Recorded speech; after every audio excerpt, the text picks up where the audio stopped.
يعني احنا عمالين ننوح زي الولاية ومش لاقيين حل، لا الاوبر ولا الكريم ولا الشركات اللي هي اللي بيقولوا عليها عالمية دي، مش لاقيين لها حل ومفيش قانون يربطها. كل يوم والتاني يخطفوا بنت وتموت وبتاع. المشكلة مش فيهم ولا في القوانين، المشكلة فينا احنا اللي على طول عندنا حاجة اسمها الشيخ البعيد سره باتع. الناس اللي عايزة تركب ملاكي وتتنفخ وتتجعس وما يركبوش التاكسي اللي هو اساسا معمول عشان الشغلانة دي. الناس التاكسي اللي بيدفع ضرايب ويدفع تأمينات ومعروف متأكد عند الدولة. احنا بقى اللي بنعمل في نفسنا كده. محدش يلوم بقى الناس التانية، لا احنا اللي بنعمل كده. ما تتصل، ما تعرف لك سواق تاكسي واتصل عليه هيجيلك ويوصلك ويوديك ويجيبك. هم سواقين التاكوسة دول كخة شخ عليهم الكلب مثلا، ولا احنا غاويين المفشخرة وغاويين يعني هقول ايه بس،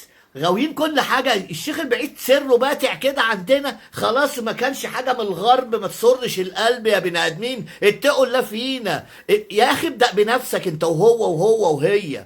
اهو ما فيش قوانين تحاسبهم ولا في قوانين تنيلهم حتى. ما تنفعوا الأجرة المصرية، تنفعوا الراجل المصري اللي شقيان بالتاكسي طول النهار. اتقوا الله بقى. حرام عليكم، جننتوني، جبتولي الهس هس.